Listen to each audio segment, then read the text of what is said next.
열방을 향해 나아가는 교회, 선교에 대한 주제를 가지고 말씀을 나누려고 합니다.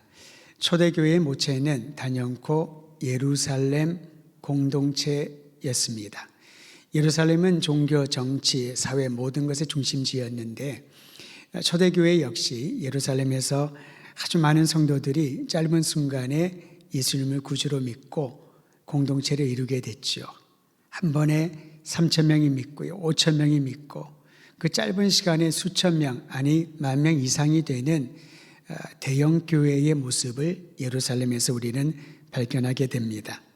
그런데 여러분, 우리가 주목할 부분은 단시간에 급속도로 많은 수가 모인 예루살렘 교회였지만 사도들을 중심으로 영적 지도력을 세우는 일을 매우 중요하게 여겼다라는 것입니다. 대부분 규모가 커지면은 우리는 어디에 주안점을 두나요? 조직을 만들고 제도화하는 작업을 하지 않습니까? 그런데 초대교회는 그렇지 않았습니다. 지도자를 세우는 일, 영적 지도력을 강화시키는 일을 가장 우선시했다라는 겁니다. 12명의 사도들은 말씀과 기도하는 일에 열중을 하고 공동체를 섬길 수 있는 7명의 지도자들을 세운 것 우리는 미리 보았습니다. 어떤 경우에든지 리더가 중요하다는 것을 초대교회를 통해서도 우리는 발견할 수가 있지요. 훈련받고 준비된 사람, 그리고 지속적으로 성장하는 사람, 겸손하고 진솔하고 정직한 사람이 바로 교회의 지도자로 세워지는 것을 볼 수 있습니다. 사람이 중요하다는 거죠. 소그룹을 갈 때도 마찬가지입니다. 소그룹을 섬기는 지도자들은 어떤 역량이 뛰어나서 지도자가 된다라기보다는 잘하기를 갈망하는 사람, 섬김의 도를 다하고 싶은 이들이 그 준비된 마음이 있다면은 함께 섬기면서 본인과 공동체가 성장하는 것을 보게 될 것입니다. 이처럼 영적 지도력을 세우면서 초대교회가 건강하게 성장합니다. 그런데 안타깝게도 예기치 못한 일들이 계속해서 발생을 합니다. 스데반이 순교를 하게 되죠. 스데반의 죽음은 예루살렘에 있는 교회 공동체에 큰 지각 변동을 일으켰습니다. 박해가 일어난 겁니다. 박해가 시작되자 사도들을 제외한 모든 성도들이 도처로 뿔뿔이 흩어질 수밖에 없었습니다. 그저 박해를 무서워서 피난 간 것이 아니라 이제 거기에서 모여서 신앙생활을 할 수 있는 상황이 전혀 안 되었던 것이지요. 여러분, 우리가 북한의 무너진 성전이 재건되고 하나님을 향한 온전한 예배가 회복되기를 기도하는 분들을 우리는 가까이서 보고 있습니다. 한국교회도 그러하지요. 특히 실향민들에 대한 마음은 뜨겁습니다. 분명히 하나님의 때에 무너진 성전이 재건되고 교회가 다시 한번 열리며 하나님을 경배하는 일이 남과 북에 일어날 것을 간절히 소망하지 않습니까? 왜 그랬을까요? 우리가 알고 있는 영적 부흥, 1907년에 있었던 영적 부흥의 거룩한 역사가 바로 북한 땅에서 일어났기 때문에 그 소망을 잃지 않고 주님 앞에 기도하고 있는 것입니다. 전쟁으로 인하여 공산주의자들에 의해서 남쪽으로 피난을 왔지만은 여전히 고향을 향하여 간절한 마음으로 기도하는 믿음의 선진들이 우리의 가까이 있는 것을 잊지 말아야 할 것입니다. 그런 의미에서 예루살렘에 박해가 오자 그것을 피하여 뿔뿔이 흩어졌지만은 그들은 예루살렘 교회를 결코 잊지 않았습니다. 박해 상황 가운데 성도들은 흩어져야만 했습니다. 그런데 여러분, 놀라운 것은 이를 통하여 유대와 사마리아 땅까지 이르러 복음을 전하는 역사가 일어났다라는 것을 우리는 성경을 통하여 발견하게 되죠. 바로 사도행전 1장 8절에 주님 말씀하신 것이 이루어지는 현장입니다. 예루살렘 공동체 얼마나 좋았을까요? 사도들이 말씀을 전했을 때 사람들이 감동을 받고 예수님의 그 살아계심과 같은 현존하는 역사를 경험하고 수많은 기적들도 일어나기 시작을 합니다. 신이 났을 겁니다. 예수님 믿는다는 것이 참으로 행복하고 감격스러운 일들을 예루살렘 공동체가 경험했을 때 박해는 오히려 그들로 하여금 안주하지 않고 복음의 증인으로 사도행전 1장 8절의 역사를 이루어가는 일에 동참할 수 있도록 하나님이 허락하여 주신 거지요.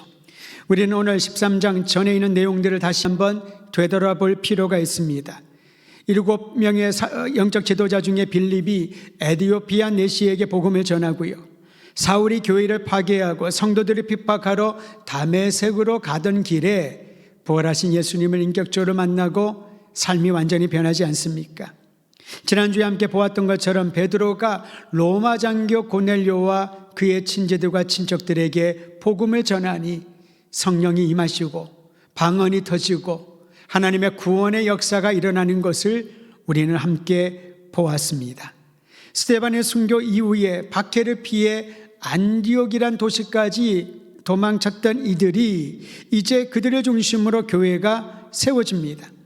또다시 강력한 박해가 일어나서 요한의 형제 야고보가 순교당하고요, 베드로까지 체포되어서 이제 예루살렘 교회에는 공동체는 와야 되겠구나 라고 사람들이 생각했을 때에 오히려 이러한 환난과 고통을 통하여 교회는 더욱더 건강해지고 순결해지는 것을 우리는 13장 이전 말씀까지 보았습니다.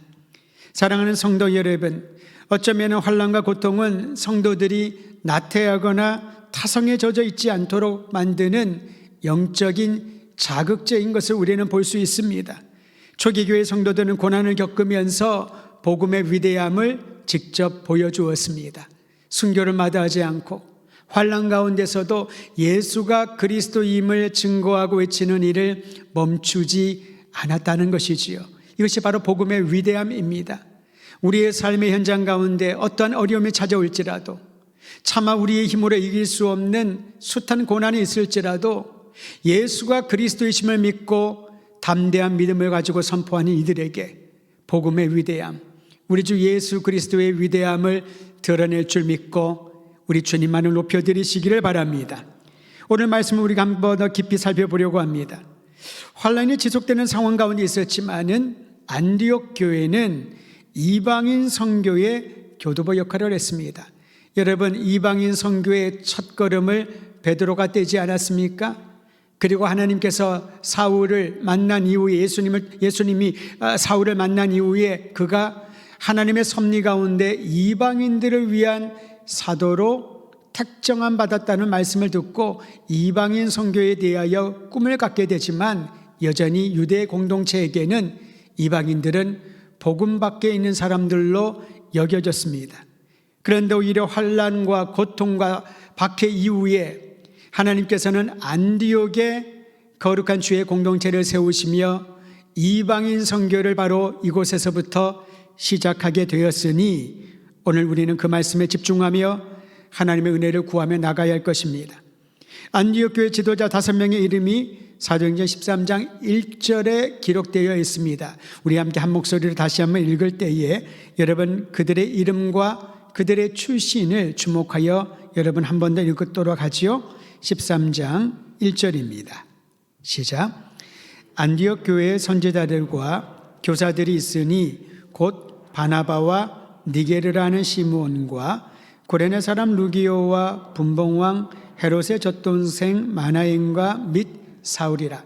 우리가 여기 5명 중에 익숙한 사람 2명이 등장하지요. 예루살렘 교회가 안디옥으로 파송한 바나바와 사울입니다. 사울은 박해자였습니다.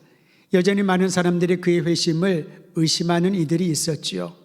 바나바가 변론을 해주면서 사울의 회심이 진실된 것을 증거했지만 여전히 많은 사람들이 사울은 우리를 박해하고 교회를 핍박했던 사람인데 정말 그가 제대로 회심을 했을까 의심스러운 눈으로 보고 있었습니다. 바나바는 구루볼 출신의 레위인이었습니다.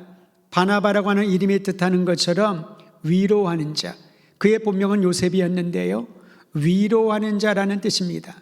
바나바와 사울, 사울이 이제 바울로 이름이 바뀌면서 두 사람은 첫 번째 선교사로서 이방 땅에 파송을 받게 되지요. 그 두 사람이 안디옥 교회 지도자 중에 속해 있었습니다. 또 다른 인물은 시므온이 나타나는데요, 시므온을 니게르라 불렀다고 합니다. 니게르는 하나의 별명과 같은데 그 뜻은 피부가 거무스름하다라는 그런 뜻입니다. 피부가 거무스름한 사람이어서 그를 니게르 시몬이라고 불렀습니다. 또한 루기오라고 하는 사람이 있는데 그는 구레네 지역의 출신이었습니다. 구레네라고 하는 것은 북아프리카에 있는 마을인데요, 예루살렘으로부터 1500km 정도 떨어진 곳, 안디옥과는 그보다 더 먼 거리가 바로 구레네였지요. 어떤 이들은 예수님이 십자가에 달려 골고다로 향해 올라가실 때에 구레네 사람 시몬이 등장을 하는데 그 시몬이 이 루게오와 같은 사람이 아닐까라고 추정을 하지만은 성경은 정확하게 동일 인물이라고 말하지는 않습니다. 하지만 분명한 것은 구레네라고 하는 참으로 먼 곳에서 예루살렘을 거쳐 안디옥에 정착한 사람이 안디옥 교회의 지도자 중에 한 사람이었다라는 것입니다. 또한 분봉왕 헤롯과 어릴 때부터 함께 성장한 마나엔이라고 하는 사람이 있습니다. 여러분, 헤롯은 누구였습니까? 유대인들에게는 적대자였고 그리스도 예수를 믿는 이들에게는 엄청난 박해자로 악명을 떨쳤던 사람이 바로 분봉왕 헤롯이었습니다. 그와 함께 어려서부터 성장한 사람, 그가 바로 안디옥 교회의 지도자 마나엔이었고 마지막으로 조금 전에 언급했던 사울까지 5명이었습니다. 피부색에 거무스름한 사람, 거의 1800km를 떨어진 곳에서 온 사람, 예루살렘 교회에서 인정받는 지도자였지만은 여전히 안디옥에서는 생소한 사람 바나바, 박해자였던 사울, 헤롯과 함께 어려서부터 성장하여 그러한 정신세계와 동등할 것으로 여겨졌던 마나엔까지 그들의 출신 배경은 너무나도 다양했습니다. 만약에 우리가 그들을 모르는 상태에서 이러한 배경만 본다면은 그들을 교회의 지도자로 선정하는 것은 참 고민스러운 일이 아니었을까요? 그런데 바로 여기서 우리는 교회의 신비를 발견합니다. 사회적으로, 인종적으로, 지리적으로 큰 차이가 있었지만 그들의 학력과 그들이 성장한 배경도 큰 차이가 있었지만은 교회는 이러한 이들을 주님의 은혜로 불러서 같은 마음을 가지고 동일한 목적, 복음 증거하는 일에 함께 참여할 수 있도록 주님이 우리의 마음을 묶어주신다는 것이지요. 여러분, 우리가 자주 듣는 말이 있습니다. 다양성 가운데 일치라고. 실제로 이 말은 참 아름다운 표처럼 보이지만은 실제적으로는 참 어려워 보입니다. 다양한 것은 다양한 것이지요. 다양한 것을 다른 말로 뜻하면 이질감을 느끼는 겁니다. 서로 이야기를 해도 문화적인 차이 때문에 대화가 잘 안 될 수도 있습니다. 각자의 사고의 차이가 있어서 어떤 일을 할 때에 하는 방식이 다르고 그 목표하는 바가 다를 수 있다라는 것이지요. 사람들이 차이를 느끼기 시작을 하면은 거리감을 갖게 됩니다. 논쟁을 하게 되고요. 그 논쟁 가운데 상처를 주고받기도 합니다. 그런데 여러분, 교회는 참으로 신비합니다. 이처럼 사회적인 배경과 모든 면에서 하나 될 수 없는 다양한 이들을 일치시키는 것, 이것이 바로 복음의 능력이요 우리 주 예수 그리스도 안에서 경험하는 신비로운 은총인 줄 믿으시기를 바랍니다. 쌍둥이도 동일하지 않지요. 모르는 사람들은 둘의 얼굴이 너무나도 닮아서 구별이 잘 안 된다고 말을 하지만은 본인들은 압니다. 각자의 차이를 본인들이 알고 있는 것을 본인들은 누구보다도 잘 아는 것입니다. 세상에는 어디를 가더라도 마음이 같다라고 말한 듯 한순간은 몰라도 마음을 같이 하는 사람들이 있을 수가 없지요. 그러나 성경은 우리에게 도전을 하고 그 꿈을 품게 합니다. 마음을 같이 하여 같은 뜻을 가지고 같은 생각을 가지고 주님의 일을 섬길 수 있는 이 아름다운 공동체에 여러분과 저를 불러주셨으니 그리스도 예수 안에 다양성 가운데 일치를 경험하는 우리 더드림 교회가 되기를 주의 이름으로 축원드립니다. 이것은 참으로 신나는 일입니다. 각기 다름에도 불구하고 우리가 하나 되는 경험을 하는 것, 이것은 교회 공동체가 아니면은 도저히 경험할 수 없는 것이기에 주님을 기대하는 마음으로 다름 가운데 일치시켜 주시는 성령의 역사를 찬양하시기를 바랍니다. 오늘 말씀은 안디옥 교회가 어떻게 선교 사역을 감당했는지를 세밀하게 가르쳐 줍니다. 우리 함께 13장 2절 말씀과 3절 말씀을 함께 읽도록 하지요. 시작. 주를 섬겨 금식할 때에 성령이 이르시되 내가 불러 시키는 일을 위하여 바나바와 사울을 따로 세우라 하시니 이에 금식하며 기도하고 두 사람에게 안수하여 보내니라. 안디옥 교회 성도들이 주님을 섬겼다라고 합니다. 여기서 섬긴다고 하는 것은 어떤 봉사를 한다, 일을 한다가 아니라 예배를 드린다라는 그런 뜻입니다. 다시 말하면 안디옥 교회 성도들이 주님께 예배를 드리며 금식하였는데 이것은 그저 음식만 중단하는 금식을 칭하는 것이 아니라 간절한 심령으로 드리는 기도를 말합니다. 안디옥 교회는 초대교회 성도들이 보여주었던 그 모습 그대로를 실천해 나갔던 교회였습니다. 모이면 예배하고 기도하며 하나님의 은혜를 경험했던 그러한 공동체였던 것이지요. 비록 지리적으로는 이방 땅이었습니다. 교회 지도자들은 7명의 초대교회 지도자들은 한 명도 여기 없었습니다. 사도들도 없었지요. 하지만 그들은 동일한 주님의 뿌리 안에서 동일한 하나님을 예배하며 간절히 기도하는 예배 공동체, 동시에 기도의 공동체였습니다. 한 가지를 더 말하고 있습니다. 그들은 성령께서 말씀하시는 것을 들었다. 성령으로 충만한 교회였습니다. 성령의 말씀에 그 음성에 예민하게 반응하고 순응할 수 있었던 그러한 교회였지요. 오늘 읽은 말씀에서 사도행전 13장 2절 하반절은 이렇게 말합니다. 내가 불러 시키는 일을 위하여 바나바와 사울을 따로 세우라. 안디옥 교회 성도들 중에서 언어를 잘하고 배경이 좋고 훈련이 잘 되고 성품이 좋고 그러한 사람들을 선별하고 추천하고 또한 선거하지 않았다는 겁니다. 5명의 지도자들이 있었지만 그 5명 중에서 제비를 뽑거나 또 다른 방식으로 바나바와 사울을 선출한 것이 아니었습니다. 하나님의 뜻이었다는 거지요. 선교 사역은 하나님께서 행하시는, 하나님이 주도하시는, 주님이 기뻐하시는 일이기에 그의 일꾼을 주께서 불러 교회 공동체가 깨닫고 예배하며 금식하며 성령으로 충만한 교회 공동체가 한 마음으로 주님이 원하시는 사람이 누구인지를 알게 된다라는 것입니다. 예배는 하나님과 친밀한 관계에 들어가게 하지 않습니까? 기도는 그 주님과의 친밀함에 유지될 수 있는 영적인 동력이 되지 않습니까?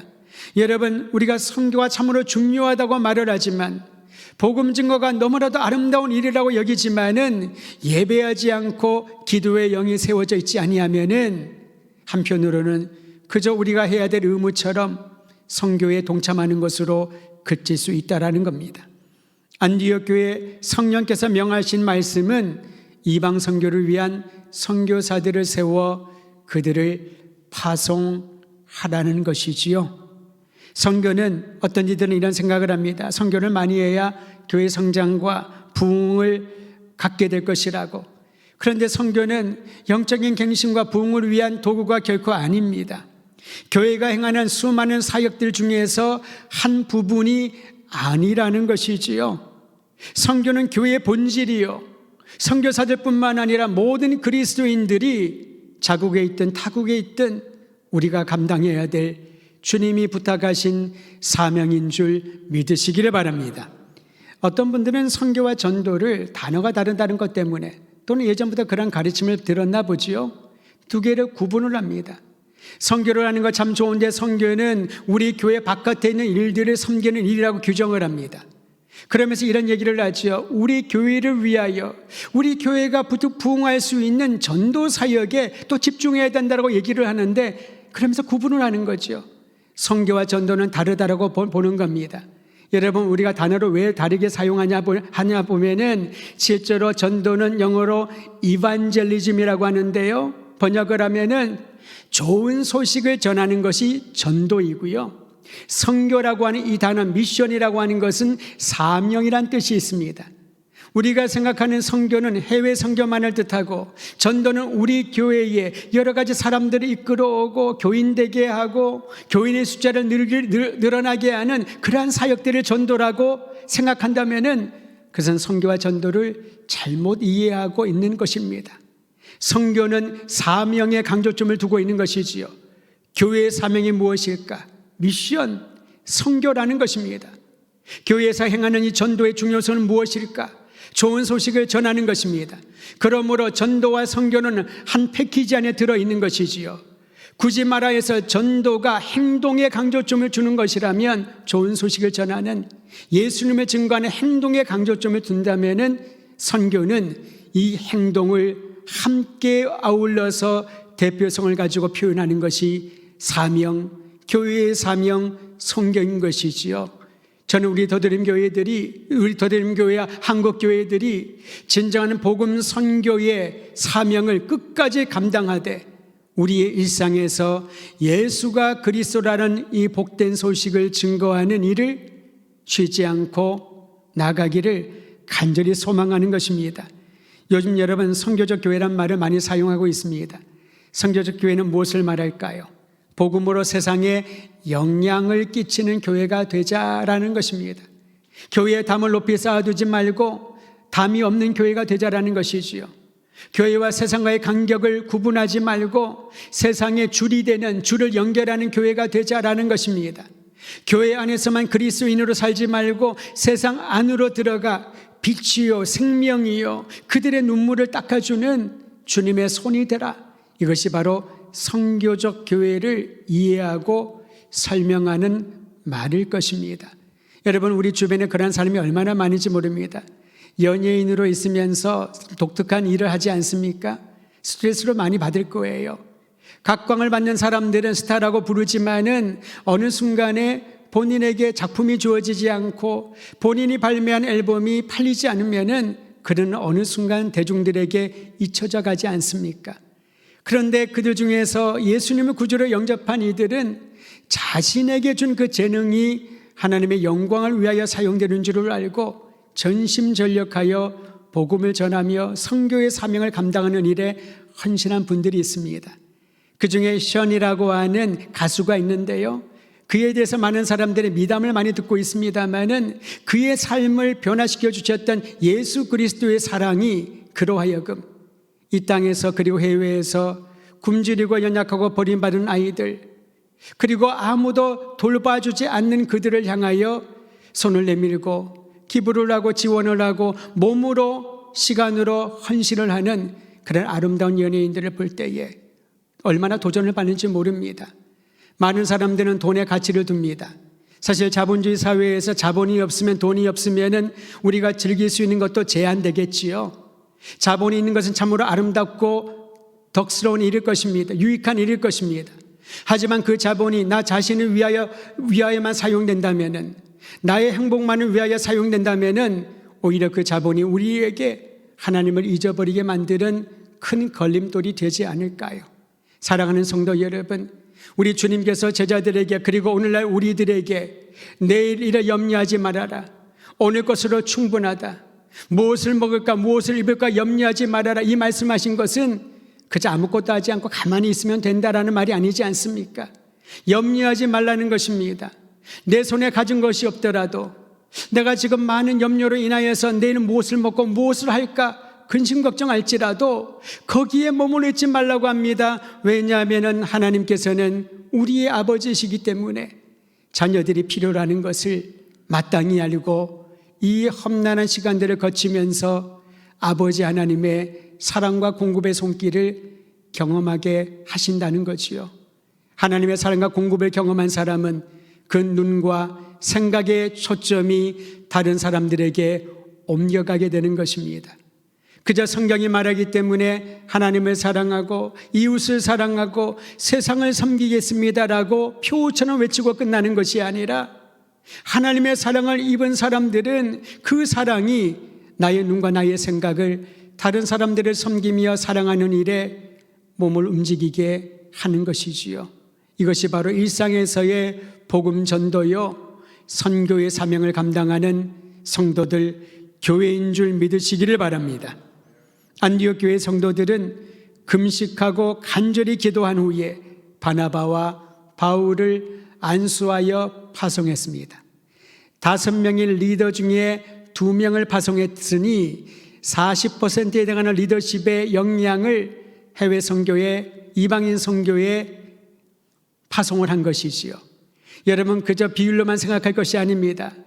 이 5명 중에 2명이 확률적으로도 많은 비중을 차지하고 있지만은 바나바와 사울의 그 영향력은 다른 3사람보다도 더 많았다라고 볼 수 있을 것입니다.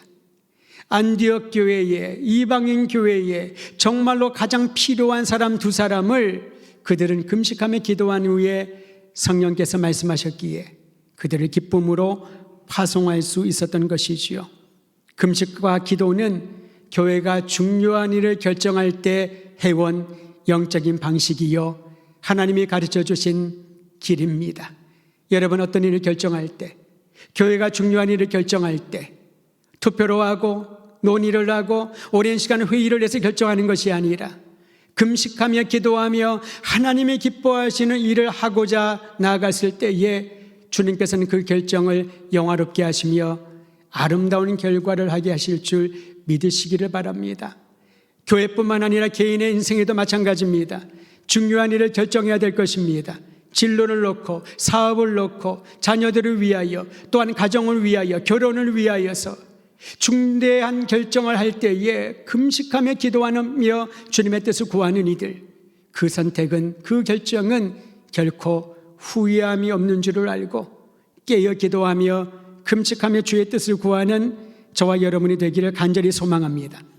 그리고 교회 성도들이 2사람에게 안수를 하고 보내는데요, 여러분, 안수가 갖고 있는 뜻이 굉장히 중요합니다. 위임을 한다는 것이지요. 안수는 기름 부음이라고 하는 상징적인 의미도 있습니다만은 구별시킨다는 의미이지요. 오늘 본문에서는 위임의 성격도 강력하게 나타납니다. 다시 말하면 그저 개인 바나바, 또 다른 개인 사울이 훌륭한 인물이고 선교사의 자질이 충분해서 그들을 안수하여 파송한 것이 아니라는 거지요. 교회가 해야 될 사명, 선교, 그리스도인들 해야 될 복음 전도, 이 일을 대표성을 가지고 바나바와 사울에게 위임하고 그들을 파송한 것입니다. 여러분, 그저였나요? 굉장히 안타까운 일이 있었죠. 우리가 전에 이길 줄 알았는데 안타깝게 월드컵에서 3대2로 졌습니다. 내일 모레 또 하나요? 마지막 경기를 하게 되는데, 그런데 너무 놀라운 것은 여러분, 그 공 하나를 가지고 11명의 선수들, 물론 후보까지 하면 26명 정도 되겠습니다만은 이 소수의 사람들이 온 국민의 마음을 기쁘게도 하고 안타깝게도 한다는 것입니다. 2002년을 기억하지 않습니까? 20년 전에 온 국민이 하나가 되어서 필승 코리아를 외치면서 함께 뛰면서 기뻐했던 그 감격. 여러분, 그들을 개인적으로 아시나요? 그들의 이름은 알지만 그들은 우리를 모르지 않습니까? 하지만 왜 그렇게 열광을 하고 기대를 합니까? 응원을 하나요? 그들은 국가를 대표하는 대표자들이기 때문에. 바나바와 사울이 그러했습니다. 교회를 대표하는 대표자인 것이지요. 하나님 나라의 복음을 대표하는 대표자로서 안수하여 그들을 파송한 것입니다. 목사가 되기 이전에 안수를 받습니다. 직분자가 되기 전에 안수 기도를 하지 않습니까? 책임에 대한, 사명에 대한 부분도 있지만은 교회를 대표한다는 것입니다. 그 대표는 무엇입니까? 내가 홀로 싸우지만은 나를 보낸 그 공동체와 함께 같은 마음으로 싸운다는 것이지요. 이게 바로 선교에 대한 우리의 인식입니다. 우리는 그런 얘기를 해오지 않았습니까? 가는 선교사와 보내는 선교사가 있다고. 그런데 보내는 선교사가 가는 선교사와 같은 마음으로 뜨겁게 기도하며 열정적으로 복음을 전하지 않고 그저 나 대신 당신이 가고 나는 뒤처져서 재정만 지원을 하고 가끔 생각나면 기도하고 한국에 오면은 밥 한번 대접을 하고 환영하고 그걸로 끝난다면은 그거는 보내는 선교사를 오용한 것이라고 할 수가 있지요. 여러분, 마치 11명의 선수들이 그 필드에서 뛸 때에 우리도 주먹을 붙고 쥐고, 그들이 실수하면 한탄하고 그들이 골을 넣으면 함께 펄쩍펄쩍 뛰면서 기뻐하지 않습니까? 마치 내가 그 현장에 있는 것처럼. 보내는 선교사가 된다면은 내가 파송되어 내가 가서 복음을 전하는 동일한 마음을 가진 자들이 진정한 의미의 그 용어를 사용하지 않을까 싶습니다. 아니면 그 말을 사용하지 않고 우리 모두가 우리의 대표자로 선교사들 보냈고, 우리도 동일한 마음으로 그들을 응원하며 그 현장에서 복음을 전하는 전도자로 주님이 주신 사명, 선교의 사명을 감당하는 교회로 살겠다고 깨어서 기도하며 다짐해야 할 것입니다. 선봉에서 복음을 전파하는 이들은 바나바와 사울이었습니다. 하지만 온 교회는 그 두 사람과 함께 같은 마음으로 복음의 증인으로 살아갈 때 거룩한 열매가 맺어질 줄 믿으시기를 바랍니다. 여러분, 담임 목사만 목회를 하고 사역을 하는 게 아니라는 겁니다.